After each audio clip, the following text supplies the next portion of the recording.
All right, so 9.2 is rate, ratio, and proportion.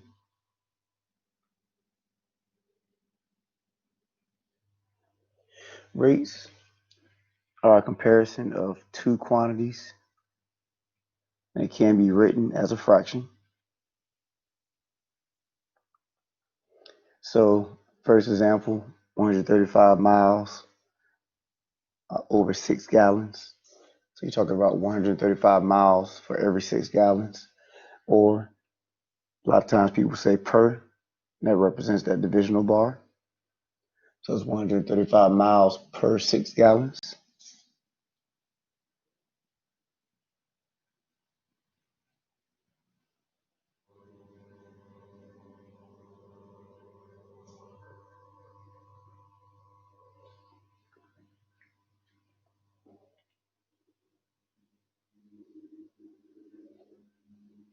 A unit rate is a rate in which the denominator is zero. So if I wanted to take that first relationship of 135 miles per 6 gallons, or for every 6 gallons, I can divide that 6 into 135, get 22.5, and that will be 22.5 miles for every 1 gallon, or in other words, 22.5 miles per gallon.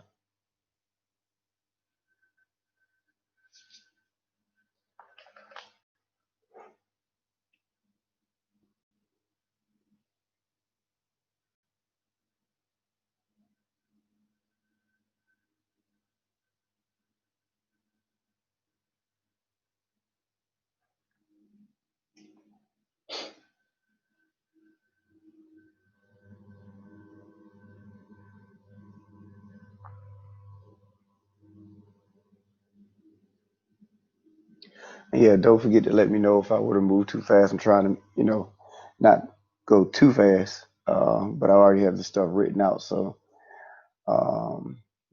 just make sure you throw a hand up or unmute yourself and let me know you need me to roll back. So, yep, yep.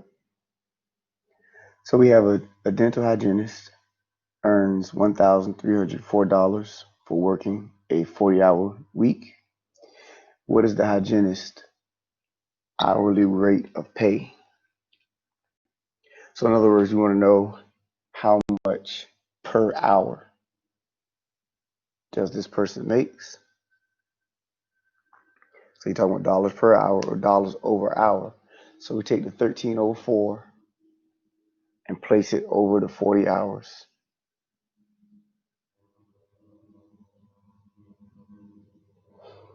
1304 divided by 40 is 32.6.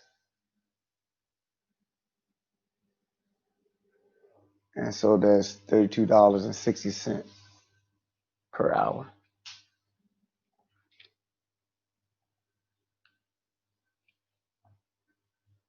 So 1304 was how much he or she made for 40 hours. So if you want to know how much he or she makes for every 1 hour, divide that 1304 by 40.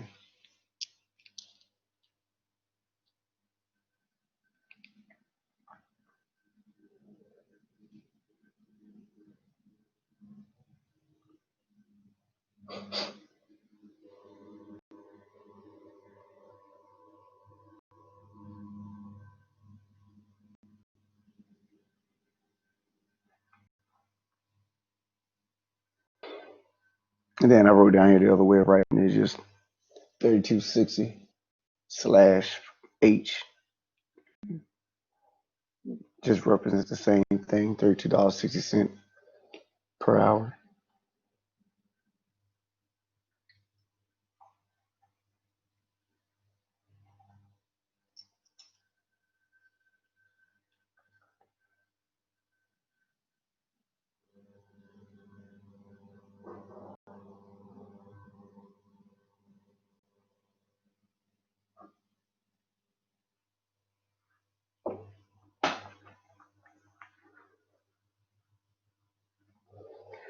All right.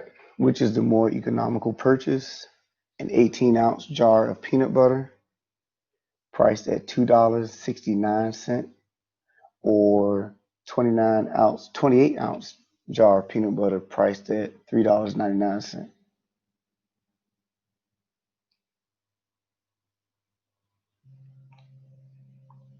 So we want to know the cost per ounce. So we're looking at dollars over ounce as far as our measurements are concerned.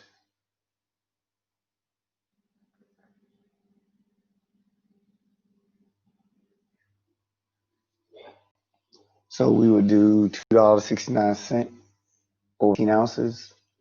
Divide that 269 by 18, and we get 0.149.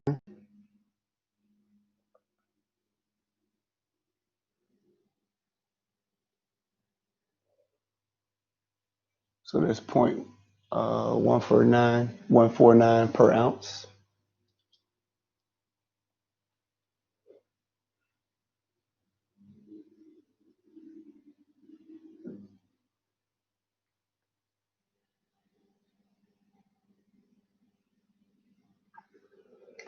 Then we do $3.99 divided by 28. That's 0.143 per ounce. So that means that $3.99 for 28 ounces is the more economical price or the more economical purchase.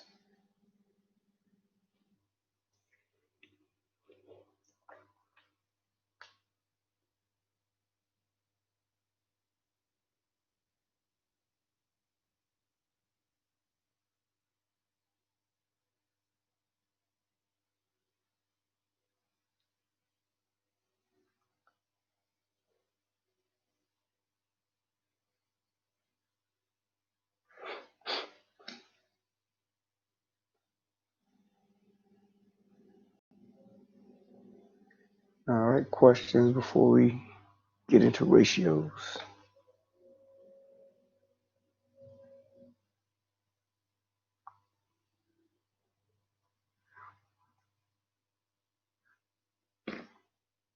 All right. So ratios are the comparison of quantities that have the same units. So remember the last one we were dealing with, the rates didn't have to have the same units. Dollars over ounces, for example, in the last example that we have or had.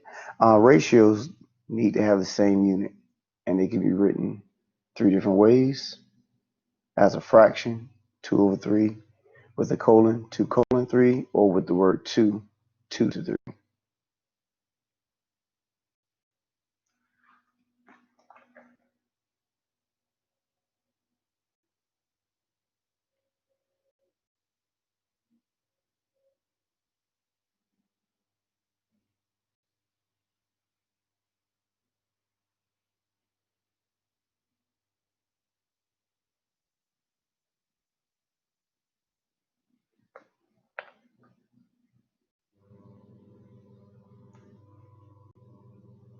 All right. So a survey revealed that on average, eighth graders watch approximately, the APP is approximately 21 hours of TV each week. Find the ratio as a fraction in simplest form of the number of hours spent watching TV to the total number of hours in a week.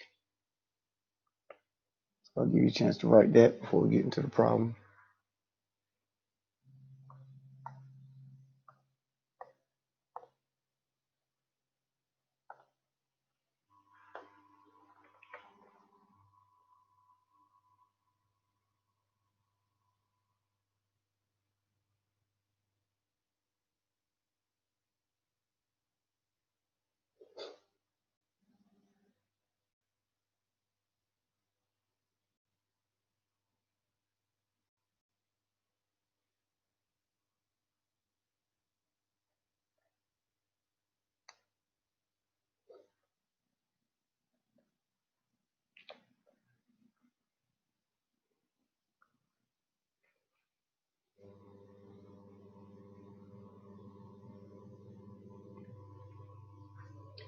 All right, so when we look at our ratio, or what they're asking us to write, it says find the ratio as a fraction in simplest form of the number of hours spent watching TV. 2. So 2 is the separation for us. Everything before 2 is my top number. Everything after 2 is my bottom number. So before 2 is the number of hours spent watching TV. And we know that's 21 hours. So that was given. After 2 is the total number of hours in a week. So we have to calculate the total number of hours in a week. So we know there are 24 hours in a day. And then there's 7 days in a week. So we would do 7 times 24, which is 168. So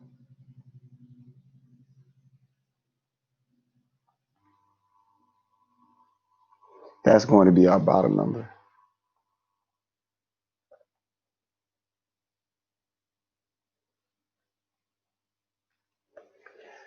Then from there, you place the 21 over the 168.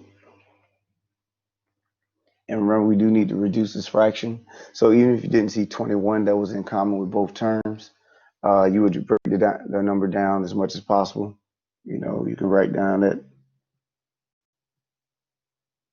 that 21 is 7 times 3. Then you can start breaking this 168 down. Different ways. You see that's even, so you break it down by 2 and so on. But when you finish reducing, you should reduce down to 1 over 8.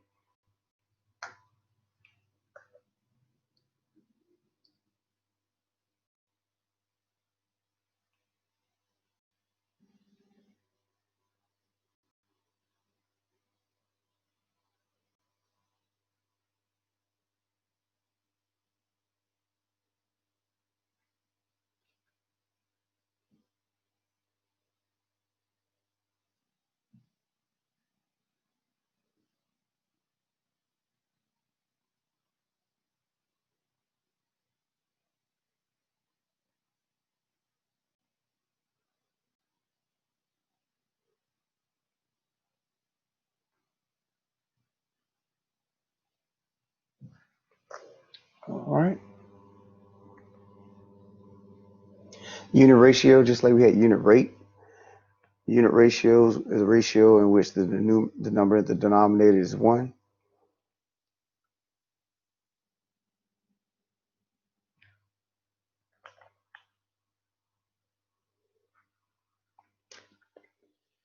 So here we have a chart. We have 2 universities. I shortened up the name. We have, I believe, it's Oregon State University and then the University of Oregon. So that's what OSU is and UO. So we have 10,018 men for OSU, 8,459 women, 1,471 faculty. For University of Oregon, 8,849 men, 9,824 women, 1,364 faculty.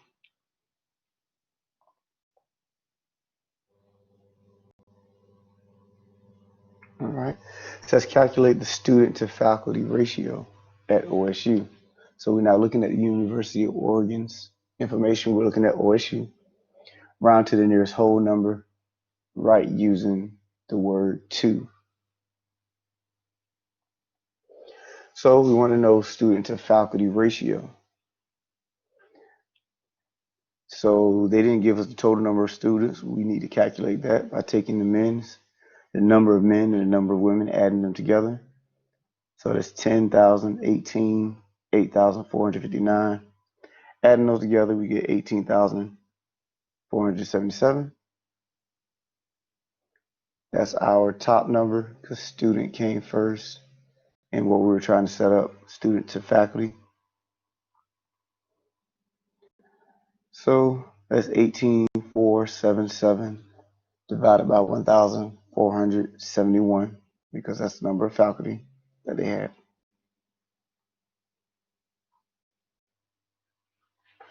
Dividing that gives us 1256.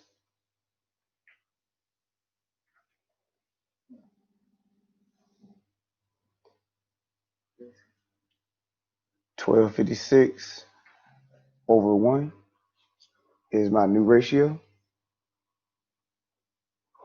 And then don't forget they tell us to round to the nearest whole number.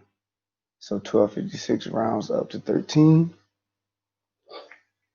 Then they also tell us to write using the word 2 instead of leaving it as a fraction. So it's 13 to 1.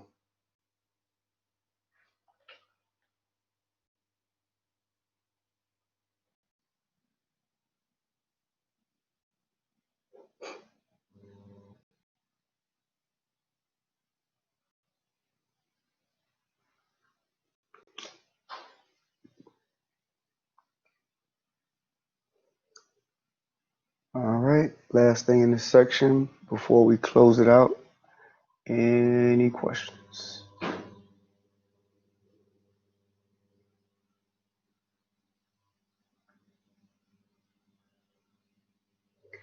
All right, so proportions is a statement that says that two ratios or rates are equal.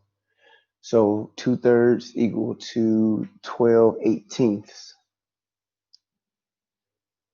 is an example of a proportion.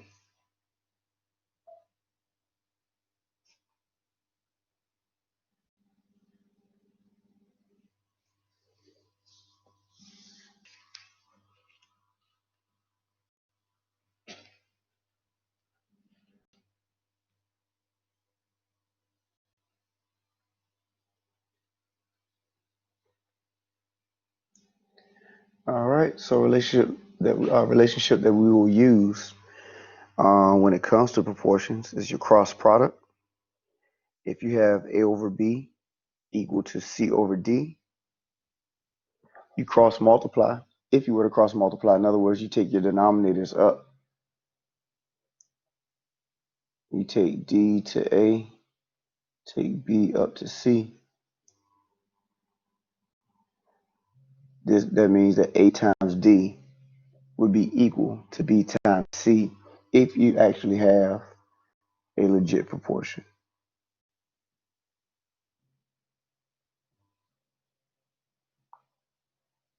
All right, so going back to our 2/3 equal to 12/18, if I decide to use the cross product relationship, 18 times 2 would be on the left, 3 times 12 would be on the right, 2 times 18 is 36, 3 times 12 is 36 as well. They are equal. So if you actually have a proportion set up, that is what should occur in each case.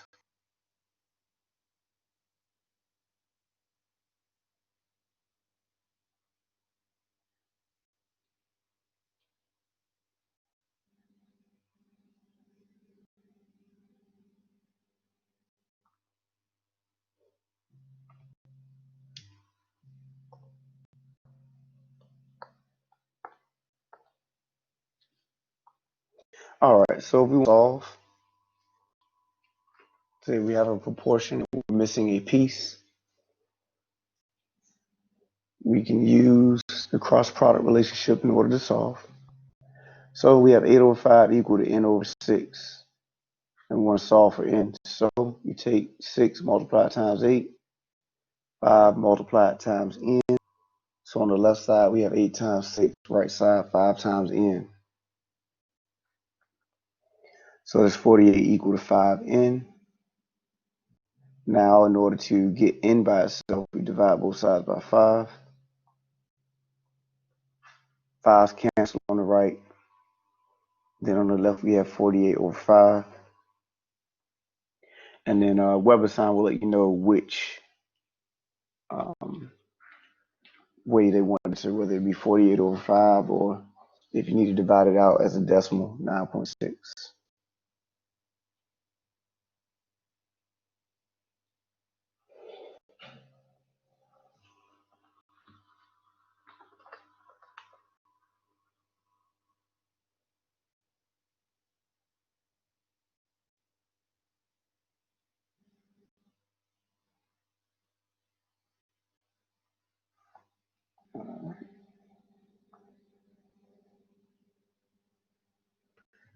So here, if you travel 290 miles in your car on 15 gallons of gas, how far can you travel on 12 gallons of gas under similar driving conditions?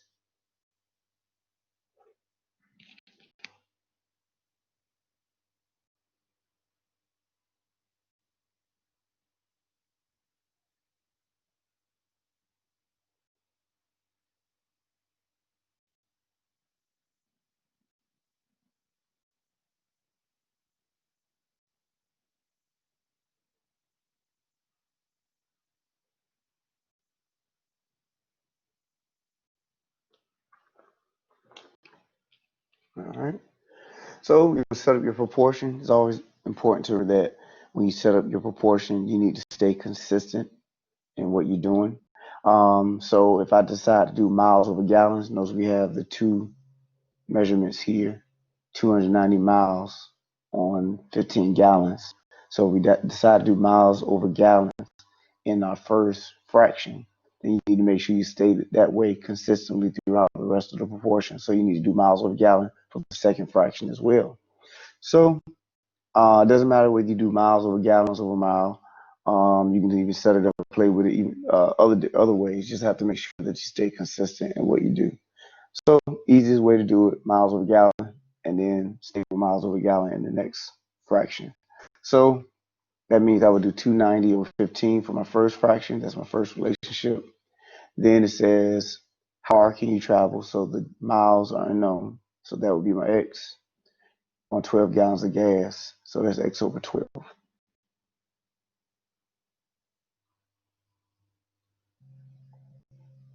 So we have 290 over 15 equal to x over 12.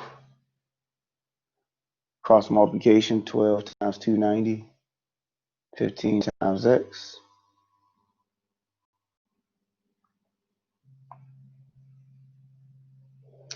So 290 times 12 is 480 equal to 15x. Divide by 15.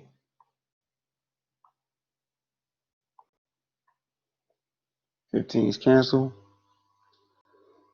3480 divided by 15 is 232.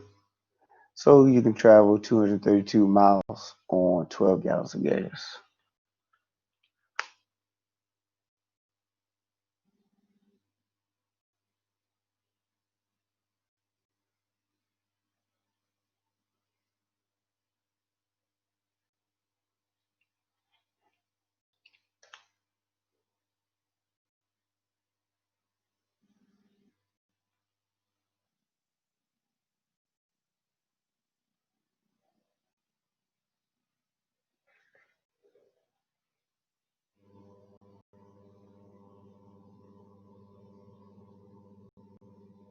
All right, next one. The dosage for a certain medication is 2 ounces for every 50 pounds of body weight. How many ounces of this medication are required for a person who weighs 75 pounds?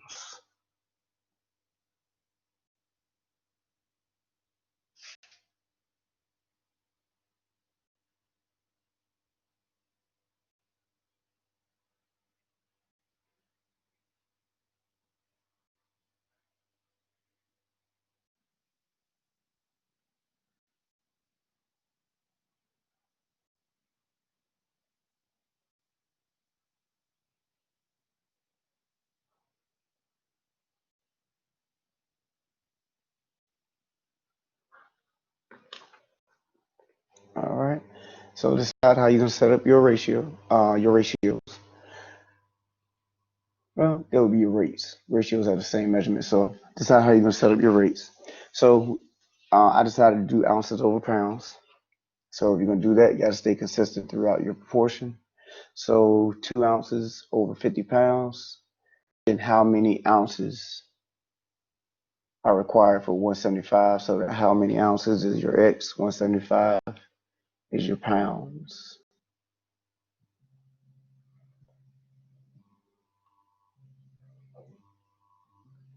So cross multiply 175 times 2, 50 times x. So 2 times 175 is 50. I said 50, I meant 350. And then, of course, 50x on the right. Then we divide by 50 on both sides. 50 cancels on the right, leaving you x equal to 7. So that means a 175-pound person requires 7 ounces of this medication.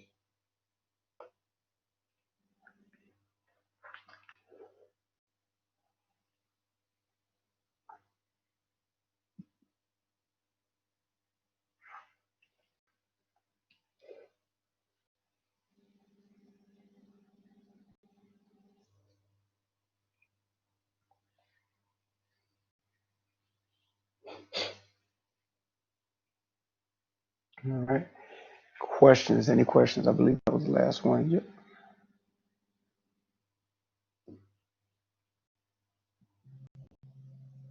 Questions, concerns, comments?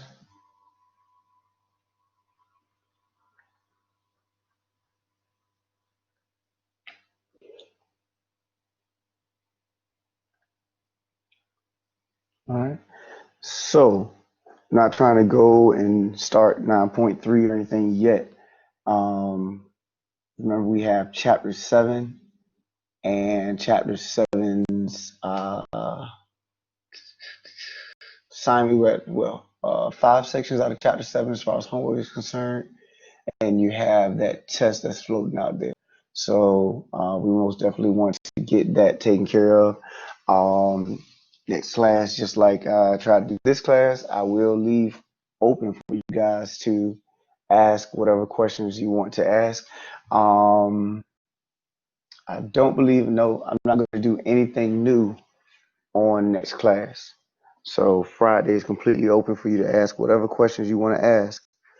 And you don't have to be concerned about doing anything new. Now, if you guys don't come with anything, then maybe I'll pick out a few problems here or there, but it kind of defeats the purpose if I'm doing something that you're already cool with or comfortable with, when we could be using that time to talk something that you may have trouble with or you don't remember seeing done or whatever the case may be.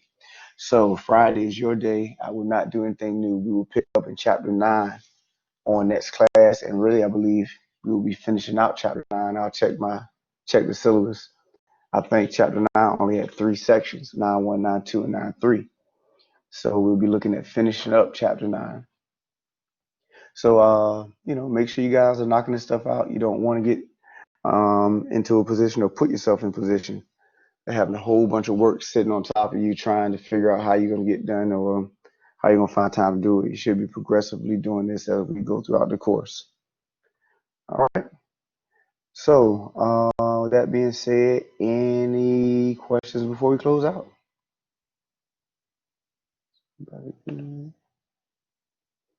All right. So, it's good seeing you guys. Thank you for showing up. I will see you guys on Friday to entertain any questions that you guys may have moving forward. All right. You have a good one.